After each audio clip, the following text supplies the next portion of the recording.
Hey everybody, it's Tuesday, and I'm gonna do the video today that I was gonna do yesterday on the Men of Dragon Age the Veilguard, because I figure, hey, it's gaming content, and I haven't brought Two Women Talking back yet for 2025, so might as well. I want to do, more Veilguard content because I'm inspired by how crazy people are going over it. Now, I expect this video will not be as unpopular as the one I did on Tosh, just because there isn't a ton of culture war surrounding these particular characters. Maybe I'm wrong, but I did think that the game did a good job depicting three very different types of masculinity and companion characters. And I'm gonna limit this video to Lucanis, Davrin, and Emmrich, the party characters, because if you go beyond that, it explodes in number,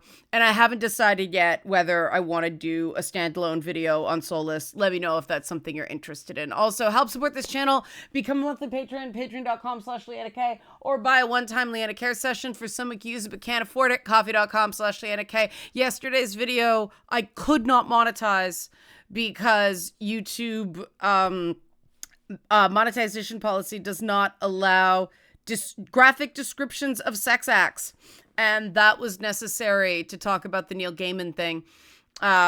So kick me a few bucks if you like that content or this content, and link in the description box to my event that's going on March 15th, the Unbirthday Ball.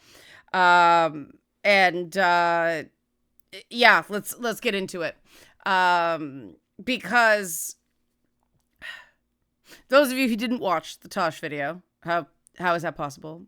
It sort of drew a lot of negativity, but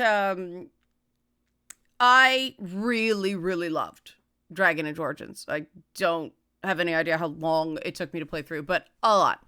I liked Dragon Age 2 a lot more than other critics at the time. Dragon Age 2 is a game that I actually asked to not submit the review right away, on the original deadline, because when I finished Dragon Age 2 the first time, I'm like, I don't think I get it yet. And I went through a second spin, and yeah, Dragon Age 2 really comes alive on the second playthrough because of how much the narratives branched at the time. It was a long time ago, right? Inquisition, I was not so hot on. And part of the reason is I couldn't stand the gameplay. You couldn't get the hell out of the hinterlands. The story was just broken. It was like the end of Dragon Age 2 and then the beginning of something else. But the big issue was I wasn't big on the characters. And notably, I really did not I actively disliked most of the male characters, which is strange for me in a Dragon Age game. I loved both Alistair and Zavran. How do you not love Varric, right? But Solus was my favorite character among the party members in Inquisition, and he was a grumpy little shit, but he's sort of branded as the god of lies, right? But I felt like he lied to me less than the Iron Bull or Blackwall did, and I found Dorian just kind of, as much as we sympathize with Dorian's story, he was a pompous ass and kind of a whiner in that privilege to Vinter kind of way. And that was deliberate. I didn't mind that. I mean, obviously, Cole, you couldn't exactly say Cole's human. But now we're getting into spoiler territory for Veilguard, and I don't want to go there. So the Veilguard characters, I really like them all. And I see the appeal of Lucanis, Davrin, and Emmrich. Of course, I like them. I find them appealing in reverse order, apparently to average.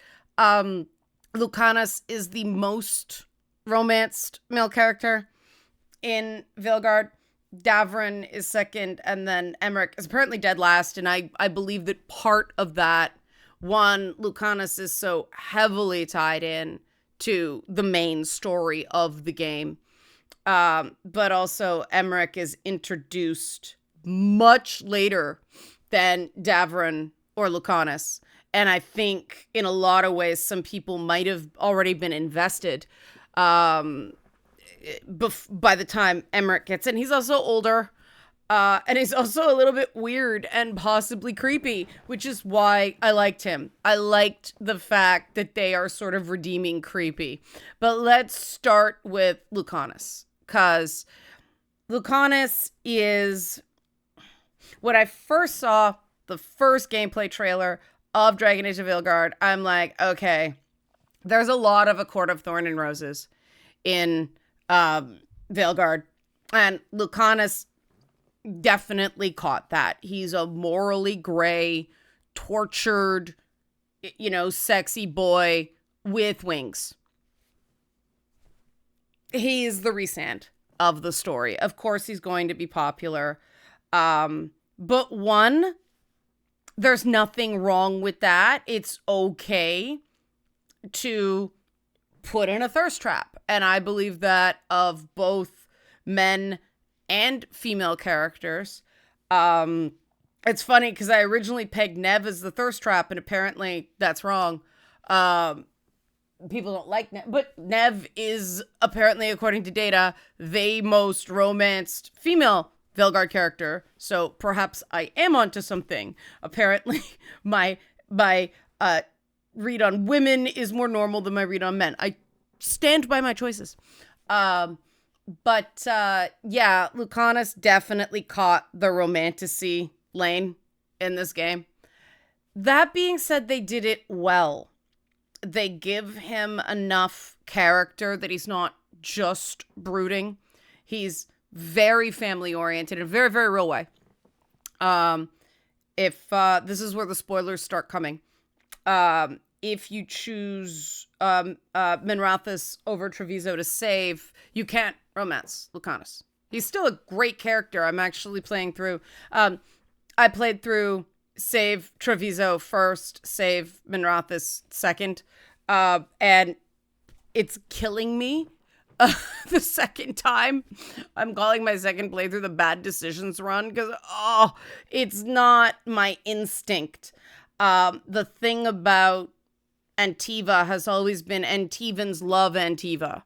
They have this connection to it that goes, all the way back to Zevran in Origins. And so Lucanis's connection to his city, his family, and then increasingly to the party are really, really interesting. He's a very, very dramatic character. Like Antonio Banderas is Puss in Boots dramatic. You get the sense. But he has his funny moments. He is a coffee snob, which I appreciate greatly. But he's a badass as well. And he has some really critical moments. He deals with failure. Again, it's all very dramatic. And I think he's the most obvious of the three male characters. Again, there's nothing wrong with that. It's okay to have that because the other two are more nuanced. Because of the way I played it, I don't know if there's any more about Spite, the demon that he's possessed by, in the romance option. But I don't want this to be a story about the romances. I want this to be the story about the characters, right? I want to be really clear. A character is not a good character or a bad character because more people romance them. The value of people is not how many people want to digitally bang them in a video game. That's just what. I notice that other than if you save Minrathous and not Treviso, there's no off-limits character in the main party. Varric doesn't go off with you on adventures. So Lucanis is the pause off character if you pick a particular option, which is interesting because in both Dragon Age 2 and Inquisition, The no, you can't have them character was female. It was Aveline and then Vivienne. So that's an interesting twist. And I do think that, you know, putting women a bit in the hot seat of no, you can make decisions that men won't like, and there will be consequences to that is pretty cool. But yeah, I think with all the subtlety that does kind of peel back in layers with Lucanis, he's sort of the one with the most obvious thirst trap tendencies, just because he's tortured, like literally possessed. He's like, no, like literally fighting with himself. His nose starts bleeding, and oh, he loves his city, and oh, like, oh, so tortured. It is very much the Rhysand fangirls pick. I found the other two guys more interesting. Doesn't mean I don't like him. Lucanis was the character in the whole game I identified with most. But yeah, Davrin really intrigued me. I thought they did a cool job with Davrin. Assan's cute, okay? Assan, the baby Griffin, or young Griffin, anyway. You can't help but love Assan. He is adorable. Apparently one of the developers said that they gave Davrin Assan because they didn't think people would care about him enough, like, on his own. And I disagree with that. However, I do think Assan draws out Davrin in a way that the only other way you could do is give Davrin a kid, and why would a kid be in the lighthouse, you know, in this very dangerous situation? And in some ways, the dog dad or the cat dad trope is more fitting, because Davrin, the thing I like about Davrin's design is they did the intersection of black and elf. And I do think the American accent, although kind of confusing at first, made sense.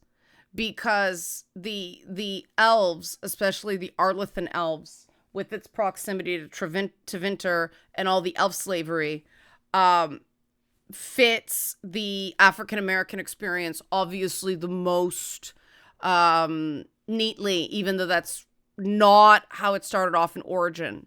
And at first I struggled. I'm like, okay, I need a reason to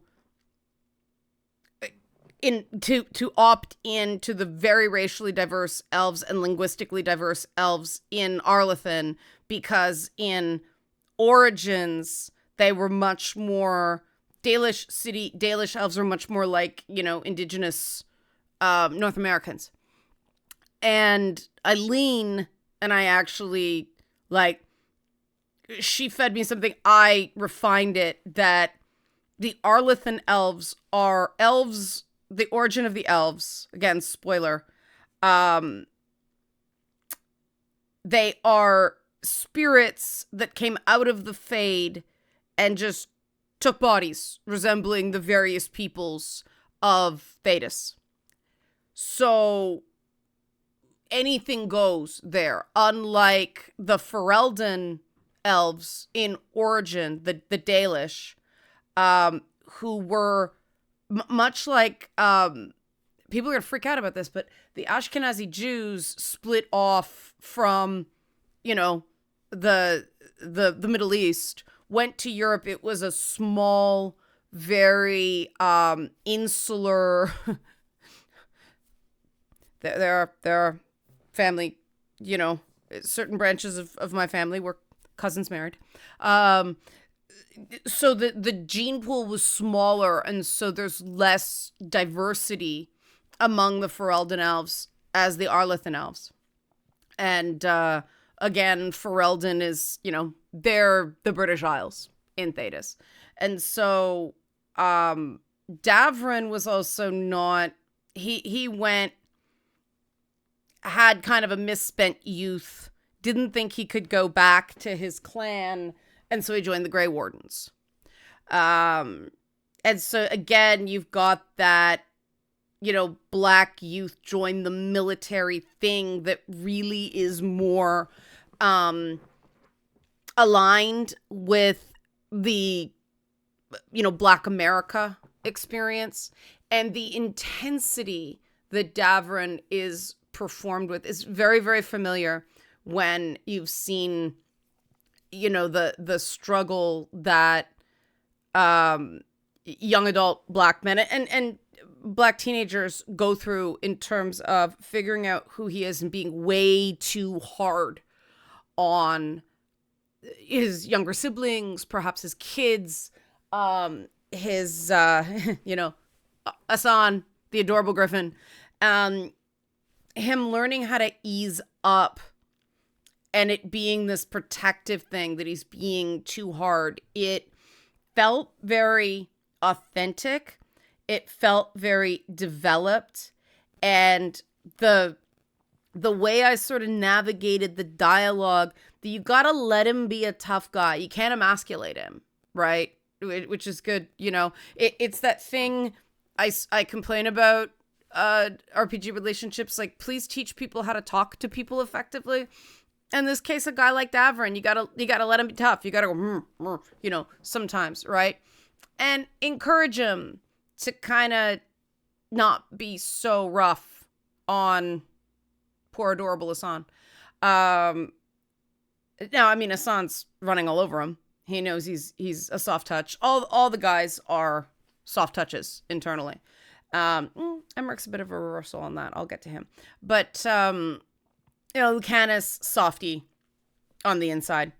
Davrin, also a softy, but a different kind of softy, right? He's not at all dramatic. And I think that was the misspeak from the writer who got in trouble for that comment about Davrin not being interesting enough. Because, yeah, you said the Black character wasn't interesting enough. Davrin's not Will from Baldur's Gate 3. Davrin is not, we need a Black guy and we don't know what the hell to do with him. There's a point to Davrin. There's several points to Davrin. And in some ways, his story is one of the more poignant ones of both, learning to loosen up, learning to let go, but still duty defines him.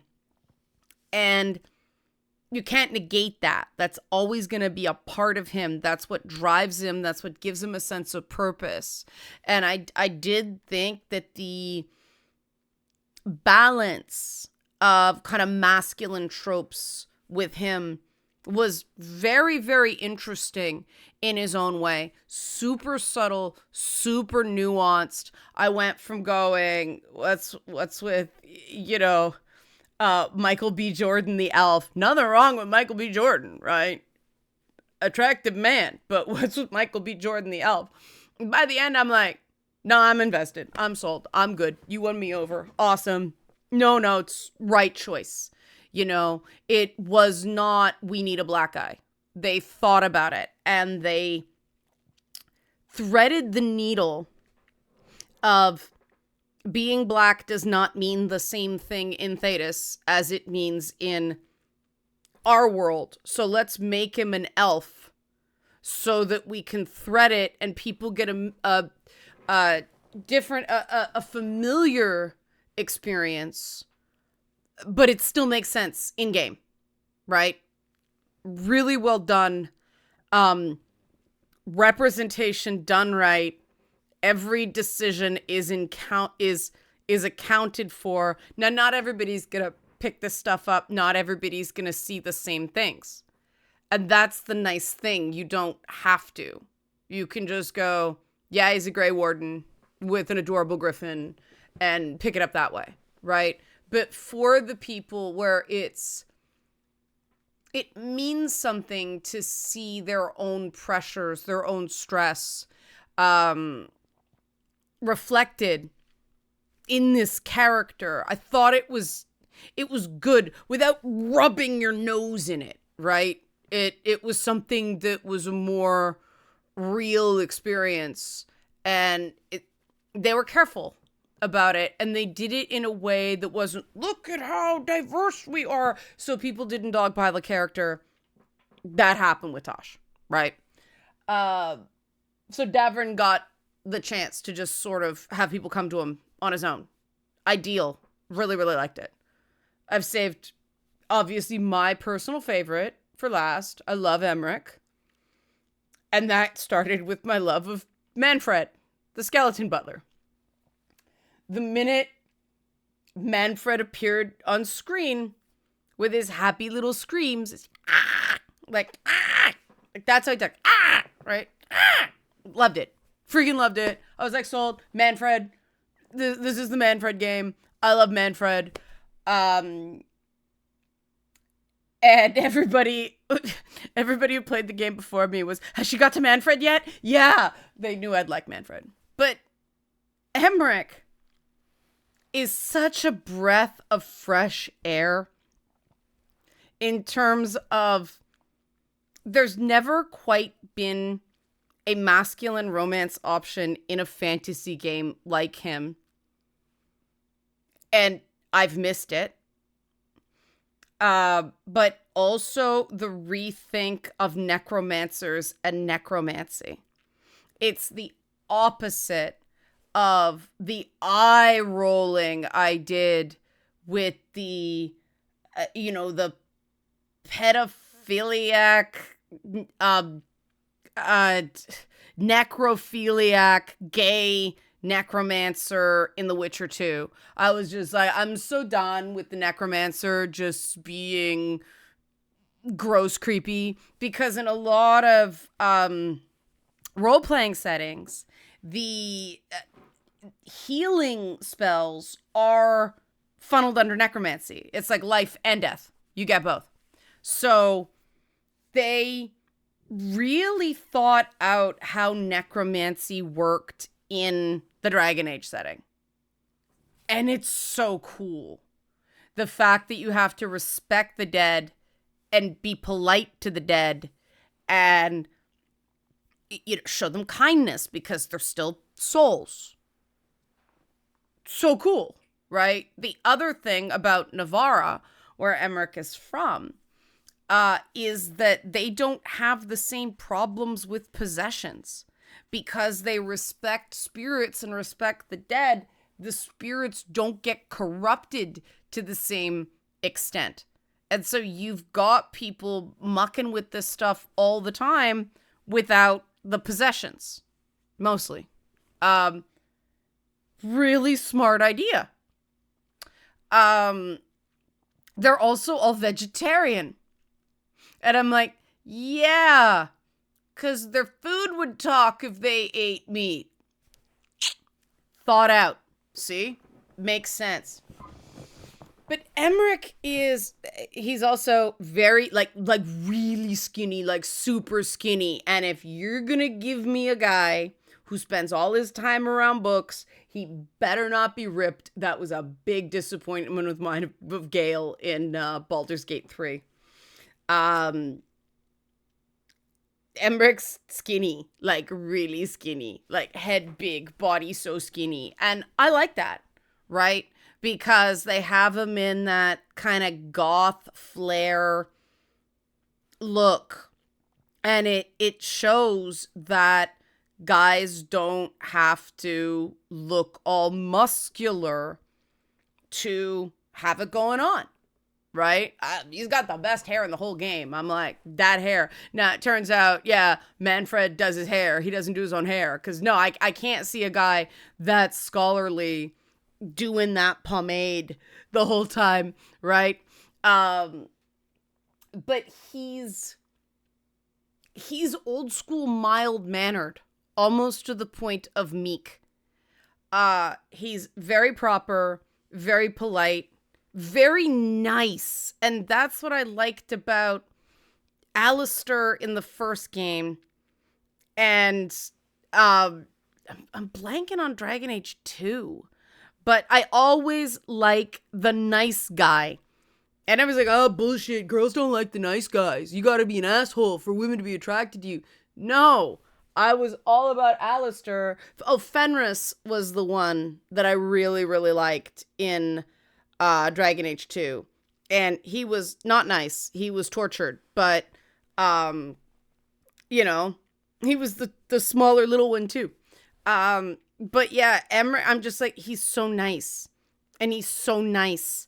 And I kept waiting for them to do the cliche, you know, the equivalent of she takes her glasses off and she's beautiful. And it doesn't really happen. The poignance is that he's terrified the whole time, but he goes because he actually is needed. Like, his understanding of magic and the Fade and necromancy is, they would not know what they know in the game if he isn't there. But the fact that he is, his whole driver is he's terrified of dying because of childhood experiences. And he's possibly the bravest character in the whole thing because of that. And I thought it was very, very different and very, very interesting and very important that a character like this is represented, showing guys you don't have to be traditionally tough to be a character that people care about.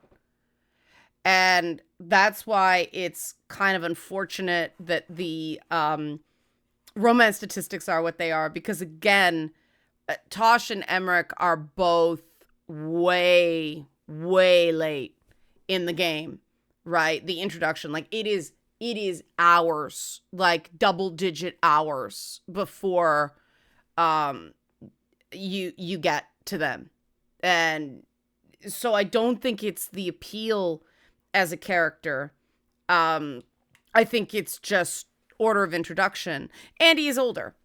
And the one thing that I was pissed about is that's one of the things that I actually liked, is because I'm, 46 years old going on 47-year-old. I'm starting to feel creepy digitally chasing these kids in games. And part of the reason I chose Emmerich as my romance option the first time around is just, he's close to my own age. And then I talked about this in my review. They're like, I'm much older than you. And okay, there's a plot point to the dialogue, but I'm like, shit. This is something to think about as RPG players, gamers in general, but RPG players as well. Age. You gotta put characters in these games that players on the older end can kind of relate to and interact with without, like, this was not something I did consciously. It just felt like I really like Bellara, and I keep trying to go, maybe I should try the romance, maybe I should try, and I'm just too young. Like, no, it's just something stopping, right? And I thought it would have been nice had they done, excuse me, had they actually made Jaheira in Baldur's Gate 3 potentially romanceable for this same thing, that for older players, not only do we see ourselves in these older characters, but also in terms of, I had a real issue with elements of Inquisition, especially with the Iron Bull, about his bragging about his sexual exploits, and he's this big hulking dude and he's going for the kitchen elves, and it bothered me.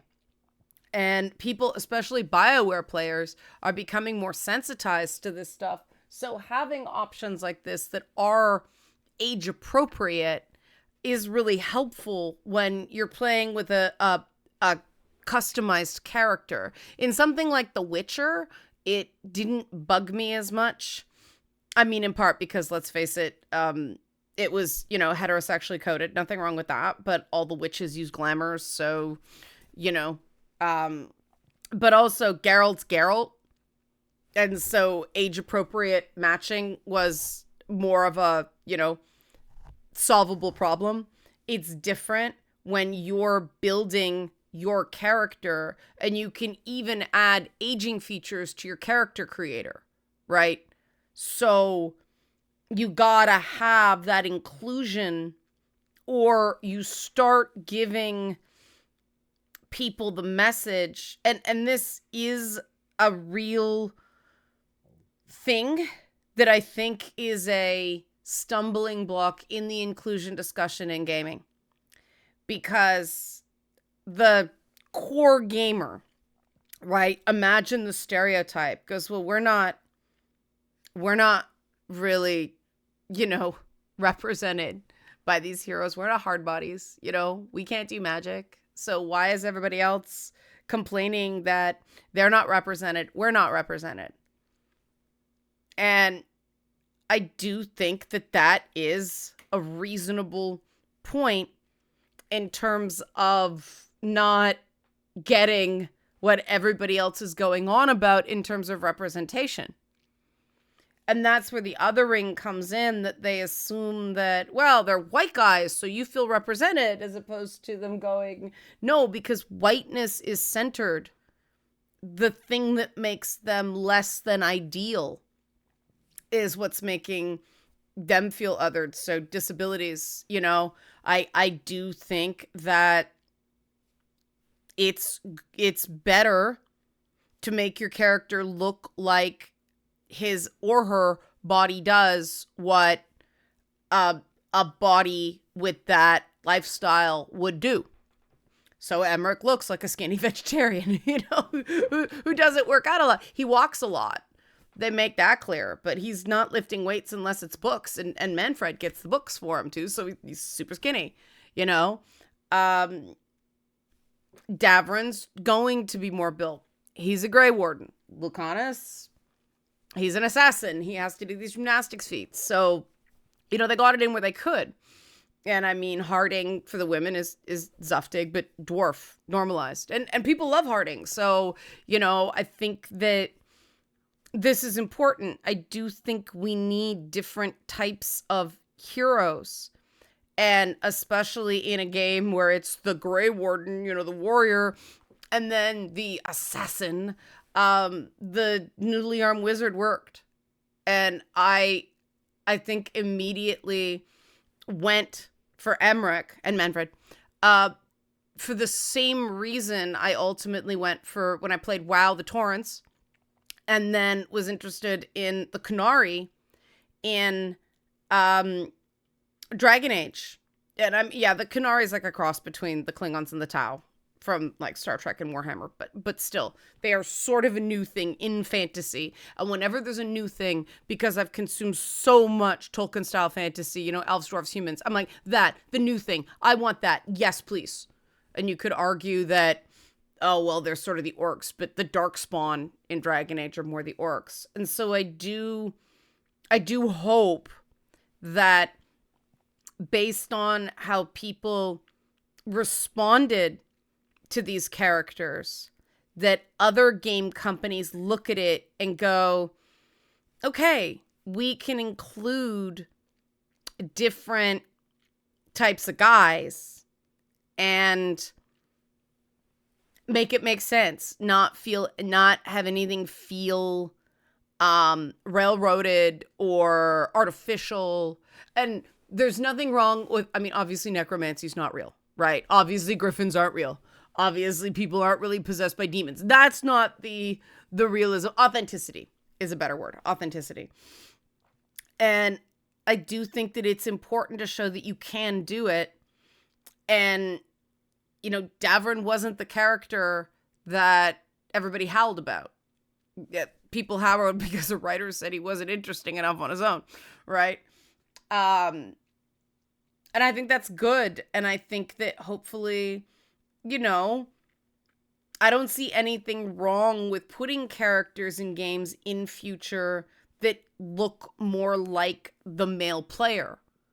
And not for comedy, not to be the butt of jokes, to show that personality matters. The whole time, again, with Emmerich, I kept expecting it to kind of break. And there's a choice near the end of the game that can go somewhat different ways. And it was a lot harder than I thought it was going to be. I thought that was going to be the most obvious choice in the whole thing, because you see a lot of the choices coming. But by the end, it was one of the tougher ones. I was way less decisive about what was the right answer with him, because they made both make sense. Both were victories instead of one being, the decidedly better option.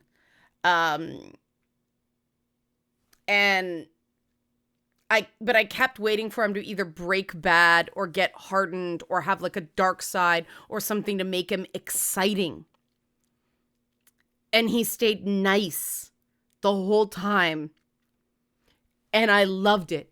It was so refreshing. He's the guy out of all of them that in real life, like, he's the best person, right? Davrin's a good guy too.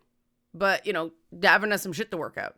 Emmerich has some shit to work out too. But, in terms of who has the least red flags, it's the necromancer. And you don't see that at first because everybody's like, whoa, necromancy. And it's a whole thing of, is this going to be a problem? Like, they did a really good job. And I hope somebody at BioWare sees this, because I was rough on Inquisition and I was rough on Veilguard leading up to it. And I don't think the guys are going to get the same look. Because, let's face it, there aren't a lot of studies of male characters in games. But they did a really good job, and I wanted to give them some credit. So, thanks for watching. Help support this channel. Become a monthly patron, patreon.com/LeannaK. Or buy a one-time Leanna Care session for someone who can use it but can't afford it, coffee.com/LeannaK. Thanks for watching. Bye.